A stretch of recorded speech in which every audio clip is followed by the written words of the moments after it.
बहुत सारे लोगों का क्वेश्चन है कि सर ये नामांक है क्या और नाम कैसे काम करता है। नाम की जो वाइब्रेशंस है, नाम की जो फ्रिक्वेंसी है, वो हमारे जीवन में हमें किस लेवल तक लेकर के जाती है।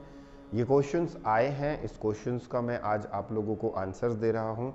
कल भी जैसे कि आपने पूछा था कि सर मुझे समझ में नहीं आया नामांक को लेकर के, तो आज मैं आपको एक छोटी सी स्टोरी सुनाऊंगा। उस स्टोरी के माध्यम से शायद आपको समझ में आ जाए। सबसे पहले नाम की एनर्जी को हम समझते हैं। नाम मतलब आपकी एक आइडेंटिटी, मतलब आपको लोग दो चीज़ों से जानते हैं। सबसे पहले आपको अगर कोई जान रहा है तो नाम से जानेगा, और अगर कोई ऑफिशियल काम है तो भी आपको नाम से जानेगा। उसके बाद सेकंड थिंग जो होती है वो होती है न्यूमरोलॉजी, अंक के माध्यम से। अगर कोई व्यक्ति आपसे बात करना चाहता है मोबाइल पे तो वो आपका नाम सेव करेगा, ठीक है, और नंबर भी कहीं ना कहीं कनेक्ट होगा। तो हम न्यूमरोलॉजी पे हम बाद में जाएंगे, अभी हम बात कर रहे हैं नामांक को लेकर के। तो नाम जो है वो बहुत ज़्यादा महत्वपूर्ण भूमिका आपकी लाइफ में निभाता है। एग्जाम्पल के तौर पे आप देखना, पहले के समय में लोग नाम रखते थे। जब भी इस दुनिया में बच्चे का जन्म होता है, हिंदू धर्म की बात कर रहा हूँ, चाहे वो मुस्लिम धर्म ही क्यों ना हो या फिर कोई भी धर्म या रिलीजन के लोग होते हैं, वो जब भी बच्चे का जन्म होता है तो वो कुछ ऊट पटांग नाम नहीं रखते। वो नाम कहाँ से खोजते हैं? वो भगवान से रिलेटेड कुछ नाम खोजते हैं। अगर लड़का हुआ तो शिव के नाम से खोजेंगे, कृष्ण के नाम से खोजेंगे। मतलब वो देखते हैं कि वो नाम अगर हमने जो रख रहा है, हम जो रख रहे हैं, वो नाम किस परमात्मा को रिप्रेजेंट करता है। ऐसा नहीं है कि आप कुछ भी नाम रख देंगे। तो जब बच्चे का जन्म होता है, पहले के समय में जैसे नाम लोग रखते थे रामेश्वर, तो राम के साथ वो कनेक्ट हो गया। रामेश्वर एक मंदिर है। सुरेश्वर, तो सुर के सुरेश्वर मतलब भगवान शिव के साथ कनेक्ट हो गया। वैसे ही गोपाल कृष्ण जी के साथ कनेक्ट हो गया। हरिदास। तो पुराने समय में आप देखना जो लोग नाम रखते थे वो परमात्मा के साथ कहीं ना कहीं कनेक्ट होके रखते थे। आज भी ऐसा नहीं है कि लोग इतने ज़्यादा एडवांस हो गए हैं तो कुछ भी नाम रख देंगे। तो नाम की जो अलग ही महिमा है, वो एक फ्रिक्वेंसी है, वो एक वाइब्रेशंस है। जो वाइब्रेशंस आपके नाम की होती है वो वाइब्रेशंस यूनिवर्स तक जाती है। यूनिवर्स आपको उस नाम की वाइब्रेशंस के साथ ऊपर की ओर उठाता है। एग्जाम्पल आप देखना, लोग अपने बच्चे का नाम रावण क्यों नहीं रखते हैं? कुछ लोग रखते हैं, परंतु ज़्यादातर आप राम ही सुने होंगे। क्यों? क्यों? क्योंकि रावण की जो एनर्जी है, रावण की जो वाइब्रेशंस है, रावण का जो बिहेवियर है वो रावण जैसा है। इसलिए लोग अपने बच्चों का नाम रावण नहीं रखते, राम रखते हैं, रामेश्वर रखते हैं। क्यों रखते हैं? उसका कारण है। एक छोटी सी स्टोरी सुनाता हूँ। एक समय में बहुत, ये श्रीमद् भगवत गीता में आपको आसानी से, मैं जब आप पढ़ेंगे तो वहाँ मिल जाएगी। मैं वही भगवत गीता के बहुत डिटेल में है, मैं आपको शॉर्ट में बता रहा हूँ। एक राजा रहते हैं, बहुत संपन्न रहते हैं। उनका जो बेटा रहता है वो बहुत ही ज़्यादा निर्दयी रहता है। मतलब उसको सिर्फ और सिर्फ भोग विलास के अलावा और कुछ नहीं आता। एक समय के बाद वो सिर्फ और सिर्फ भोग विलास, मतलब समझ रहे हैं, अय्यासी करना, शराब पीना, घूमना फिरना, ये सारी चीज़ें। उसके बाद उसको कुछ नहीं आता। एक समय के बाद राजा की मृत्यु हो जाती है।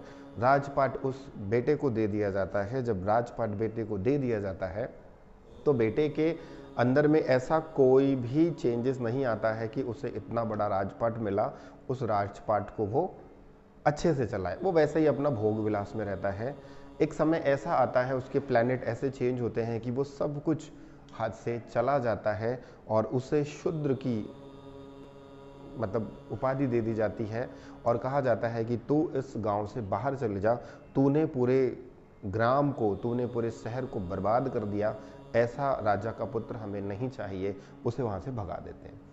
भगाने के बाद वो बहुत परेशान रहता है। उसके साथ में एक उसकी दोस्त रहती है, जिसे हम नॉर्मल लैंग्वेज में वैश्या बोल सकते हैं, वो रहती है। वो उसके साथ कनेक्ट हो जाती है।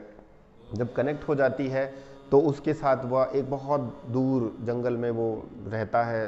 रहने के बाद में आपस में रहते हैं। उनका एक पुत्र, मतलब पुत्र होने वाला रहता है। तो उसी बीच में वहाँ पर एक साधु आते हैं। वो बोलते हैं कि इस जंगल में जो मतलब यहाँ पर ऐसा कोई एक ऐसा व्यक्ति बताइए जो मेरी बातों को समझे। यहाँ पर मुझे इस गांव में तो नहीं रहना, मुझे घर गांव से बाहर रहना है। तो गांव वाले कहते हैं कि यहाँ से थोड़े दूर में आप जाओगे तो वहाँ पे एक कुटिया मिलेगी, वहाँ पे आप चले जाना। परंतु वो आदमी बहुत ही बदतमीज किस्म का है, वो शायद आपको आपकी बातों को ना समझे। वो बोले कोई बात नहीं, मैं जा रहा हूँ। वो जाते हैं, वो मुनि, वो संत रहते हैं, वो जाते हैं। वो जैसे ही उनके घर पे वो एंटर करते हैं, दरवाज़ा खटखटाते हैं, वो राजा का बेटा वापस बाहर आता है और वो पूछता है बोलिए, और वो बहुत बुरे तरीके से उन्हें बिहेव करता है कि तुम यहाँ क्यों आए हो, मुझे इस गांव से बाहर निकाल दिया गया, मुझे शहर से बाहर, मैं बहुत ही बेकार किस्म का आदमी हूँ, तुम यहाँ आकर के वापस से तुम भी उसी श्रेणी में आ जाओगे। तो वो बोले नहीं, मुझे सिर्फ और सिर्फ रात भर तुम अपने घर में शरण दे दो, मुझे रात भर यहाँ पर सोना है, उसके बाद मैं सुबह खुद ब खुद चले जाऊंगा। अगर कुछ खाने के लिए है तो दे दो, नहीं तो छोड़ दो। उन्होंने कहा ठीक है भाई, खा पी लो। जब वो आराम से सो जाते हैं, सुबह होती है तो वो बोलते हैं कि तुम्हारा एक पुत्र होगा, तुम्हारा आने वाले समय में एक पुत्र होगा, उसका नाम तुम नारायण रखना।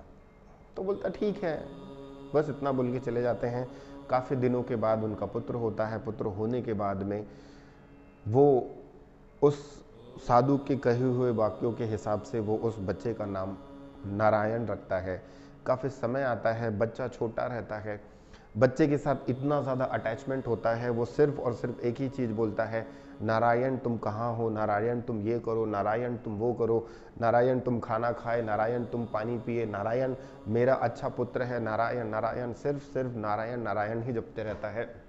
और एक समय के बाद वो व्यक्ति मरने को आतुर रहता है, वो मतलब कह सकते हैं कि वो बिल्कुल मरता रहता है। तो वो जोर जोर से चिल्लाता है, हे नारायण मेरे पास आओ, हे नारायण मेरे पास आओ, हे नारायण मेरे पास आओ, नारायण तुम कहाँ हो, नारायण तुम कहाँ हो। और ऐसा बोलते बोलते वो मर जाता है, वो अपने बेटे को नहीं देख पाता।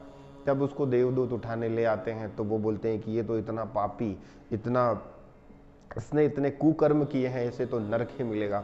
परंतु एक जो शब्द होता है नारायण, तो भगवान विष्णु कहते हैं पूरी जिंदगी भर इसने पाप किया, परंतु मृत्यु के समय इसने मेरा नाम लिया तो इसे मोक्ष दिया जाए, इसे स्वर्ग में भेजा जाए।